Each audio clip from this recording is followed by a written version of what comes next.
الحمد للہ رب العالمین والصلاة والسلام علی خاتم النبیین اما بعد فاعوذ باللہ من الشیطان الرجیم بسم اللہ الرحمن الرحیم۔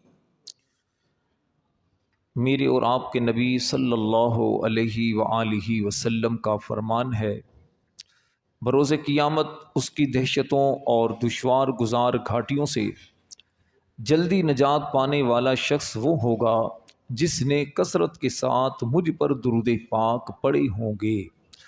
صلو علی الحبیب صلی اللہ تعالی علی محمد وعلی آلہ وصحبہ وبارک وسلم صلاۃ و سلاما علیک یا رسول اللہ وعلی آلک واصحابک یا حبیب اللہ۔ آج ذکر خیر ہوگا اللہ کے نبی حضرت سیدنا شعیب علیہ السلام کا۔ حضرت شعیب علیہ السلام یہ حضرت موسیٰ علیہ السلام کے سسر بھی ہیں اور ان کو خطیب الانبیاء بھی کہا جاتا ہے۔ حضرت سیدنا شعیب علیہ السلام مدین شہر میں رہتے تھے اور آپ کو اللہ تبارک و تعالیٰ نے دو قوموں کی طرف، دو علاقے کے رہنے والوں کی طرف نبی بنا کر بھیجا، ایک تو اہل مدین کی طرف اور ایک اصحاب الایکا کی طرف۔ آپ واحد نبی ہیں جو دو بار بھیجے گئے، دو بار مبعوث کیے گئے۔ آپ کی قوم بت پرستی، ناپ تول میں کمی اور اسی طرح بہت ساری خرابیوں کے اندر مبتلا تھی۔ بڑے خوبصورت انداز میں حضرت سیدنا شعیب علیہ السلام اپنی قوم کو دعوت دیا کرتے تھے، اسی وجہ سے آپ کو خطیب الانبیاء بھی کہا جاتا ہے۔ نبی کریم رؤوف الرحیم علیہ افضل الصلاۃ والتسلیم جب حضرت شعیب علیہ السلام کا تذکرہ فرماتے تو فرمایا کرتے کہ وہ خطیب الانبیاء تھے، کیونکہ انہوں نے اپنی قوم کو انتہائی خوبصورت طریقے سے دین کی دعوت دی اور دعوت دینے میں لطف و مہربانی اور نرمی کا بطور خاص خیال فرمایا کرتے تھے۔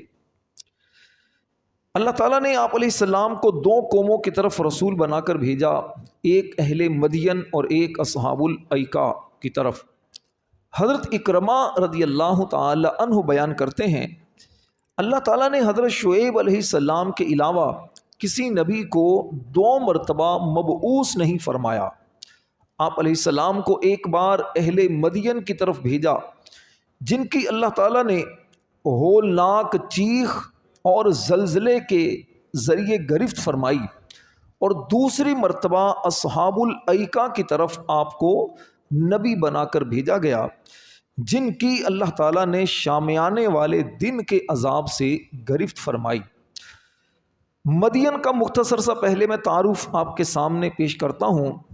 مدین یہ وہ شہر ہے جس میں رہنے والوں کی طرف حضرت شعیب علیہ السلام کو رسول بنا کر بھیجا گیا تاکہ آپ علیہ السلام انہیں توحید و رسالت پر ایمان لانے، ناپ تول میں کمی کرنے اور دیگر گناہوں سے بچنے کی دعوت دے کر انہیں سیدھے راستے پر لائیں۔ اور اصحاب الایکا، ایکا عربی میں کہتے ہیں جھاڑی کو، جنگل اور جھاڑی کو ایکا کہا جاتا ہے۔ ان لوگوں کا شہر، چونکہ شہر سے ان لوگوں کا جو شہر تھا سرسبز جنگل اور مرغزاروں کے درمیان تھا، اس لیے قرآن پاک میں انہیں اصحاب الایکا یعنی جھاڑی والا فرمایا گیا۔ یہ شہر مدین کے قریب ہی تھا اور اس کے لوگ حضرت شعیب علیہ السلام کی قوم سے تعلق نہیں رکھتے تھے۔ حضرت سیدنا شعیب علیہ السلام اپنی قوم کی طرف معجزہ لے کر بھی آئے تھے، لیکن قرآن پاک میں اس بات کی صراحت نہیں کہ آپ کون سا معجزہ لے کر آئے تھے۔ اللہ کریم فرماتا ہے وَإِلَىٰ مَدْيَنَ أَخَاهُمْ شُعَيْبًا، اور مدین کی طرف ان کے ہم قوم شعیب کو بھیجا۔ قال یا قوم اعبدوا اللہ ما لکم من الہ غیرہ، انہوں نے فرمایا اے میری قوم اللہ کی عبادت کرو، اس کے سوا تمہارا کوئی معبود نہیں۔ قد جاءتکم بینۃ من ربکم، بے شک تمہارے پاس تمہارے رب کی طرف سے روشن دلیل آ گئی۔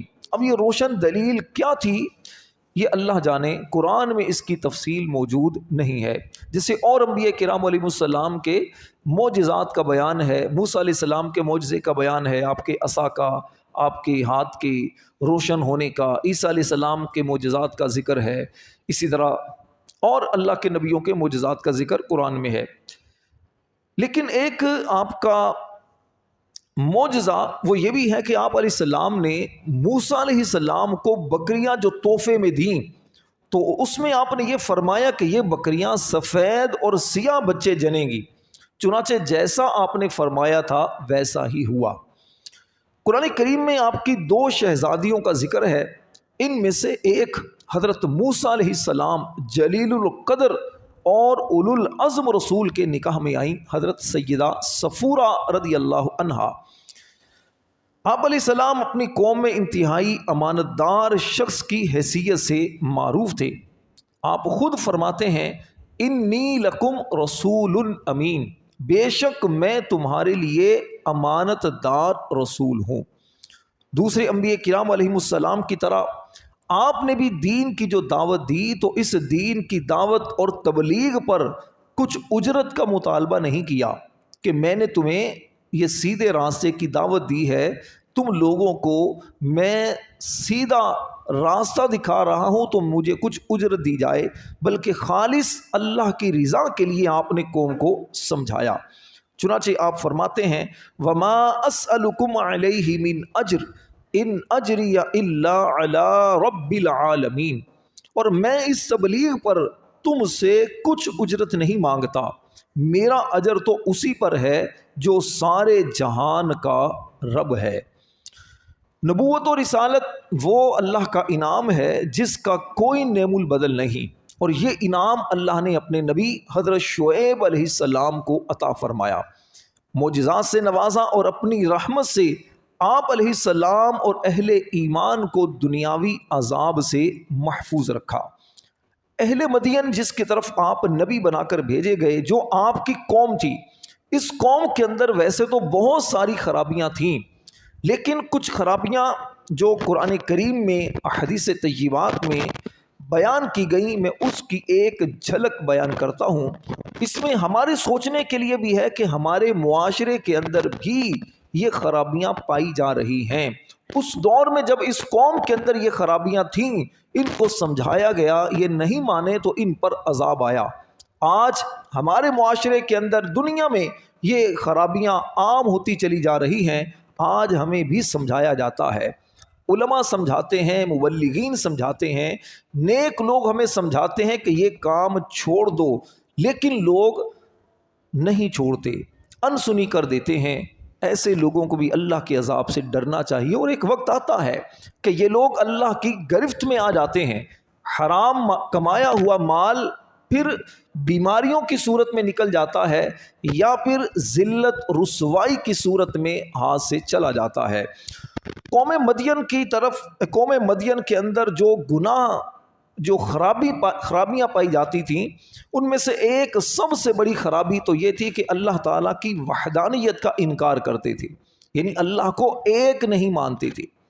بتوں کی پوجا کرنا، نعمتوں کی ناشکری کرنا، ناپ تول میں کمی کرنا، لوگوں کو ان کی چیزیں کم کر کے دینا، قتل و غارت گری اور دیگر گناہوں کے ذریعے زمین میں فساد کرنا، ڈاکے ڈال کر لوگوں کا مال لوٹ لینا، لوگوں کو اذیت دینے کے لیے، تکلیف دینے کے لیے راستوں میں بیٹھنا، یہ رمضان المبارک کے اندر خاص طور پر ہم اس چیز کو دیکھتے ہیں، اور عام دنوں کے اندر بھی راستے کے اندر ایسے اوباش قسم کے لڑکے بیٹھ جاتے ہیں، بعض اوقات ایسے پروگرام راستے بند کر کے کیے جاتے ہیں جس سے لوگوں کو تکلیف پہنچتی ہے، اور جس چیز کو دیکھنا ان کے لیے حلال نہیں اسے دیکھنا، کسی پردہ دار عورت کو چھیڑنا، ایسی بد نظری کرنا جس کی طرف دیکھنا حلال نہیں، یہ پہلے قوموں کے اندر بھی ایسا تھا اور آج تو یہ زیادہ ہو چکا ہے۔ غریبوں پر ظلم کرنا، درہم و دینار بنا کر کسی صحیح غرض کے بغیر توڑ پھوڑ دینا، یعنی کرنسی کو ضائع کرنا، اور آج مذاق کے طور پر یا ویسے ہی پیسے کی بے قدری کے طور پر اس چیز کو آج بھی ضائع کیا جاتا ہے۔ مسلمانوں کا مذاق اڑانا، نماز پڑھنے والوں اور اہل علم پر طنز کرنا، انہیں جبری احکامات دینا، ان پر اپنی بڑائی جتانا اور انہیں حقیر جاننا، کیا یہ خرابیاں ہمارے معاشرے کے اندر نہیں پائی جا رہی؟ بیماری اور غربت کی وجہ سے آر دلانا، آج بھی کوئی کمزور ہے، بیمار ہے، کوئی غریب آدمی ہے تو پیسے والا، طاقت والا کیسے اس کو دباتا ہے، یہ کتنا عام ہوتا چلا جا رہا ہے۔ یہ ڈھکی چھپی باتیں نہیں ہیں۔ لوگوں کو اللہ کے نبی شعیب علیہ السلام سے دور کرنے کی کوششیں کرنا، آج بھی ایسا ہے۔ گھر کا بیٹا مسجد میں آنا شروع ہو جائے، نماز پڑھنا شروع ہو جائے، جوان بچہ داڑھی رکھنا شروع کر دے تو معاذ اللہ کتنے لوگ تانا زنی کرنا شروع کر دیتے ہیں، ابھی سے داڑھی رکھنا شروع کر دی، ان مولویوں کے قریب کیوں جا رہے ہو، مسجد جانے کی ضرورت کیا ہے زیادہ؟ مقصد دین سے لوگوں کو دور کرنا ہے، اور پھر جب دین سے دور کیا جاتا ہے تو پھر یہی بچے کل کو ماں باپ کو بھی گھر سے دھکے مار کر باہر نکال دیتے ہیں۔ گناہوں کی تاریکی میں پھنسے ہوئے اہل مدین کو راہ نجات دکھانے اور ان کے اعمال اور کردار کی اصلاح کرنے کے لیے اللہ تعالیٰ نے حضرت شعیب علیہ السلام کو نبی بنا کر اس قوم کی طرف بھیجا۔ آپ علیہ السلام نے اپنی قوم کو بتوں کی پوجا چھوڑنے، صرف اللہ کی عبادت کرنے، خرید و فروخت کے وقت ناپ تول پورا کرنے اور لوگوں کو ان کی چیزیں کم کرنے کی دعوت دی، ان کو سمجھایا اور کفر اور گناہ کر کے زمین میں فساد نہ کرنے کے بارے میں لوگوں کو سمجھایا۔ قرآن میں اس کی تفصیل مکمل موجود ہے، آپ پڑھیں گے تو پھر آپ کو اس چیز کی مزید تفصیل معلوم ہوگی۔ یہ ہر دور میں آتا آیا کہ جب کوئی نیک بندہ لوگوں کو نیکی کی دعوت دیتا ہے، سمجھاتا ہے، تو اس کے پھر دشمن پیدا ہو جاتے ہیں، لوگ اس سے معاذ اللہ دھمکیاں دیتے ہیں۔ اسی طرح شعیب علیہ السلام کو بھی قوم نے دھمکیاں دینا شروع کر دیں، آپ کو تکلیفیں پہنچانا شروع کر دیں، آپ کو اپنا محسن ماننے کی بجائے معاذ اللہ دشمن سمجھنا شروع کر دیا۔ نتیجہ یہ ہوا کہ ان لوگوں پر اللہ تبارک و تعالیٰ کا عذاب آیا۔ کچھ لوگ تو آپ کی نصیحت کو مان کر ایمان لے کر آئے، کچھ نے انکار کر دیا۔ اس پر آپ نے فرمایا، اے لوگو، اگر تم میری رسالت میں اختلاف کر کے دو گروہ بن گئے ہو، ایک مومن اور دوسرا منکر، تو انتظار کرو یہاں تک کہ اللہ ہمارے درمیان فیصلہ کر دے، مومنوں کو نجات ملے اور انکار کرنے والوں کو عذاب کے ذریعے ہلاک کر دیا جائے۔ بے شک اللہ سب سے بہتر فیصلہ کرنے والا ہے، کیونکہ وہ حاکم حقیقی ہے، اس کے حکم میں نہ غلطی کا احتمال ہے، نہ اس کے حکم کی کہیں اپیل ہے۔ ایسا نہیں کہ اللہ کوئی فیصلہ کرے تو کوئی بندہ یہ کہ میں اس فیصلے کو تسلیم نہیں کرتا، کسی کے تسلیم کرنے سے کچھ نہیں ہوتا۔ اللہ نے جب فیصلہ کر دیا، جب اللہ کی پکڑ ہوتی ہے تو پھر کوئی بھی اس کو چھڑا نہیں سکتا۔ متکبر سرداروں نے حضرت شعیب علیہ السلام کی ان باتوں کو سن کر دھمکیاں دینا شروع کر دیں اور کہا کہ اے شعیب، ہم ضرور تمہیں اور تمہارے مومن ساتھیوں کو اپنی بستی سے نکال دیں گے، اگر تم بچنا چاہتے ہو تو پھر واپس ہمارے دین پر آ جاؤ۔ شعیب علیہ السلام نے فرمایا، ہم تو تمہارے دین سے بیزار ہیں، کیا اس بیزاری کے باوجود تمہارے دین میں آ جائیں؟ سرداروں نے کہا ہاں، پھر بھی تم ہمارے دین میں آ جاؤ۔ ارشاد فرمایا، جب اللہ تعالیٰ نے تمہارے اس باطل دین سے ہمیں بچایا ہوا ہے، اس کی قباحت اور اس کے فساد کے بارے میں ہمیں علم ہو چکا ہے، تو پھر کیسے تمہارے ساتھ ہم واپس آ سکتے ہیں؟ یقیناً تمہارا شمار جھوٹے لوگوں میں ہوتا ہے۔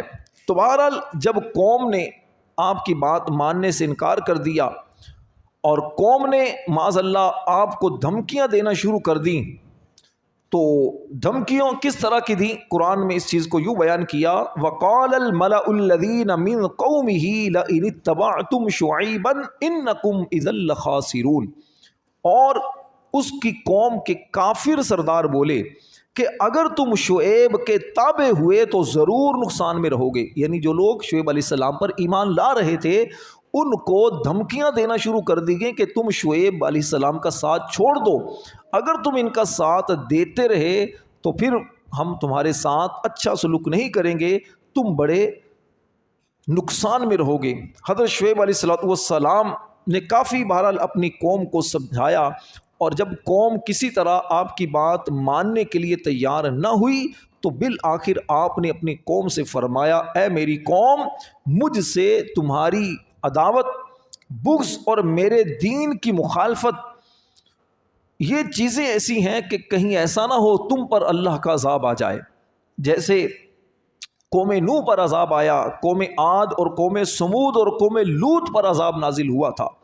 ان میں حضرت لوط علیہ السلام کی قوم کا زمانہ یہ تمہارے قریب ہی ہے، کچھ سال پہلے ہی قوم لوط پر عذاب آیا، لہٰذا ان کے حالات سے عبرت حاصل کرو اور اس بات سے ڈرو کہ کہیں میری مخالفت کرنے کی وجہ سے تم پر بھی عذاب نازل نہ ہو جائے، لہٰذا توبہ کرو، بے شک میرا رب اپنے ان بندوں پر بڑا مہربان ہے جو توبہ کرتے ہیں. قوم نے جواب دیا کہ آپ کی باتیں ہماری سمجھ میں نہیں آ رہی. کیا کہا قوم نے؟ قالوا یا شعیب ما نفقہ کثیرا مما نقول، انہوں نے کہا اے شعیب تمہاری زیادہ باتیں تو ہماری سمجھ میں نہیں آ رہی. وَإِنَّا لَنَرَاكَ فِينَا ضَعِيفًا، اور بے شک ہم تمہیں اپنے درمیان کمزور دیکھتے ہیں. وَلَوْلَا رَحْتُكَ لَرَجَمْنَاكَ وَمَا أَنْتَ عَلَيْنَا بِعَزِيزٍ، اور اگر تمہارا قبیلہ نہ ہوتا تو ہم تمہیں پتھروں سے مارتے اور تم ہمارے نزدیک کوئی معزز آدمی نہیں ہو، معاذ اللہ. یہ ہر دور کا یہ سلسلہ رہا ہے کہ کمزور کو دیکھ کر ظالم اور جری ہو جاتا ہے، وہ یہ سمجھ بیٹھتا ہے کہ شاید میرے پاس طاقت ہے، میرے پاس افراد ہیں، میرے پاس دولت ہے، میں اس بندے کو بالکل صفحہ ہستی سے مٹا دوں گا. لیکن وہ یہ بھول جاتا ہے کہ رب تبارک و تعالی بڑی طاقت والا ہے، جس کی حفاظت رب کرے پھر کوئی بھی اس کو نقصان پہنچا نہیں سکتا. اللہ تعالیٰ نے شعیب علیہ السلام کی دعا کو قبول کیا. شعیب علیہ السلام نے جب دیکھا قوم کسی طرح ماننے کے لیے تیار نہیں ہے، آپ نے دعا کے لیے ہاتھ اٹھا دیے. ربنا افتح بیننا وبین قومنا بالحق وانت خیر الفاتحین، اے میرے رب ہم میں اور ہماری قوم میں حق کے ساتھ فیصلہ فرما دے اور تو سب سے بہتر فیصلہ فرمانے والا ہے. اللہ تعالیٰ نے شعیب علیہ السلام کی دعا کو قبول کیا اور اس قوم پر عذاب نازل کر دیا. اللہ فرماتا ہے فَأَخَذَتْهُمُ الرَّجْفَةُ فَأَصْبَحُوا فِي دَارِهِمْ جَاثِمِينَ، تو انہیں شدید زلزلے نے اپنی گرفت میں لے لیا تو صبح کے وقت وہ اپنے گھروں میں اوندے پڑے رہ گئے. جب اہل مدین پر عذاب نازل ہوا تو اللہ تعالیٰ نے شعیب علیہ السلام اور آپ پر ایمان لانے والوں کو محفوظ فرما لیا، اور شعیب علیہ السلام کو جھٹلانے والوں پر جب مسلسل نافرمانی اور سرکشی کی وجہ سے عذاب آیا تو ان کے شاندار محلات بالکل ویران ہو گئے، ہر سو خاک اڑنے لگی. ایسا محسوس ہوتا جیسے یہاں پر کبھی آبادی ہی نہ رہی تھی. حضرت شعیب علیہ السلام قوم کی ہلاکت کے بعد ان کی لاشوں کے پاس آئے اور اس میں ان کی لاشوں کے پاس آپ نے فرمایا کہ بے شک میں نے تمہیں اپنے رب کے پیغام پہنچا دیے، میں نے تمہاری خیرخواہی کی، لیکن تم کسی طرح ایمان نہیں لے کر آئے. جب تم خود ہی کفر پر قائم رہ کر اپنے آپ کو تباہ کرنے پر تل گئے تو میں کافروں کی ہلاکت پر کیوں غم کروں؟ میں نے تو بڑا سمجھایا کہ تم کسی طرح میری بات مان لو، مجھے نہ جھٹلاؤ، لیکن تم نہیں مانے. اب تم پر جو عذاب آیا تو مجھے اس پر کوئی افسوس نہیں ہے. شعیب علیہ السلام نے کیا کہا؟ فَتَوَلَّى عَنْهُمْ وَقَالَ يَا قَوْمِ لَقَدْ أَبْلَغْتُكُمْ رِسَالَاتِ رَبِّي وَنَصَحْتُ لَكُمْ فَكَيْفَ آسَىٰ عَلَىٰ قَوْمٍ كَافِرِينَ. تو شعیب نے ان سے منہ پھیر لیا اور فرمایا اے میری قوم، بے شک میں نے تمہیں اپنے رب کے پیغامات پہنچا دیے اور میں نے تمہاری خیر خواہی کی، تو کافر قوم پر میں کیسے کم غم کروں۔ اس سے پتہ چلا کہ مردے سنتے ہیں۔ شعیب علیہ السلام ان مردوں کے پاس آ کر آپ نے یہ کلام کیا۔ حضرت قتادہ رضی اللہ تعالیٰ عنہ فرماتے ہیں اللہ کے پیارے نبی حضرت شعیب علیہ السلام نے اپنی قوم کو سنایا، بے شک اللہ کے نبی صالح علیہ السلام نے اپنی قوم کو سنایا، اور اللہ کی قسم رسول اکرم علیہ السلام نے بھی اپنی قوم کو سنایا۔ غالباً غزوہ بدر کے موقع پر جب کافر جو تھے، ایک تعداد کافروں کی مر گئی، ان کو قتل کر دیا گیا، ابو جہل اور اسی طرح کے اور جو کافر تھے، تو نبی پاک علیہ السلام ان کی لاشوں کے پاس آ کر آقا کریم نے اس طرح کی کچھ باتیں ارشاد فرمائیں۔ تو اس سے پتہ چلا کہ ایک مردے جو ہیں سنتے ہیں۔ ایسے لوگ جو کہتے ہیں قبرستان کیوں جاتے ہو، مردے کیا سنتے ہیں؟ تو قبرستان میں جا کر آپ کہتے ہیں السلام علیکم یا اہل القبور، سنتے ہیں تبھی تو کہتے ہیں۔ تو یہ اللہ تبارک و تعالیٰ جس کو طاقت دے دیتا ہے سننے کی، تو پھر وہ سنتے ہیں۔ بہرحال اسی طرح اصحاب الایکہ، ان کو بھی آپ نے نصیحت فرمائی۔ اصحاب الایکہ نے بھی آپ کی جب بات نہیں مانی تو ایک دن ان پر بھی عذاب نازل ہو گیا۔ تفصیل اس کی یہ کہ اللہ تعالیٰ نے ان لوگوں پر جہنم کا ایک دروازہ کھول دیا، جس سے پوری آبادی میں شدید گرمی اور لو کی حرارت اور تپش پھیل گئی۔ شہر والوں کا دم گھٹنے لگا، بدن جھلسنے لگے۔ یہ صورتحال دیکھ کر وہ لوگ اپنے گھروں میں گھسنے لگے اور اپنے اوپر پانی کا چھڑکاؤ کرنے لگے، لیکن پانی اور سائے کے باوجود انہیں کوئی چین اور سکون نہ ملا۔ پھر اللہ تعالیٰ نے بادل کا ایک ٹکڑا بھیجا جو شامیانے کی طرح پوری بستی پر چھا گیا۔ اس کے اندر ٹھنڈک اور فرحت بخش ہوا تھی۔ یہ دیکھ کر سب لوگ گھروں سے نکل کر اس بادل کے شامیانے میں آ گئے۔ جب تمام لوگ اس کے نیچے آ گئے تو اچانک زلزلہ آیا اور اس بادل سے آگ برسنے لگی، جس میں سب کے سب ٹڈیوں کی طرح تڑپ تڑپ کر جل گئے۔ ان لوگوں نے اپنی سرکشی میں چونکہ یہ کہا تھا کہ اے شعیب، ہم پر آسمان کا کوئی ٹکڑا گرا دو، اس لیے وہی عذاب اس صورت میں اس سرکش قوم پر آ گیا، سب کے سب جل کر راکھ کا ڈھیر بن گئے۔ اللہ تبارک و تعالیٰ کی حضرت شعیب علیہ السلام پر کروڑوں رحمتیں ہوں، آپ کے صدقے ہماری بلا حساب و کتاب مغفرت ہو، آمین بجاہ النبی الامین صلی اللہ علیہ وآلہ وسلم۔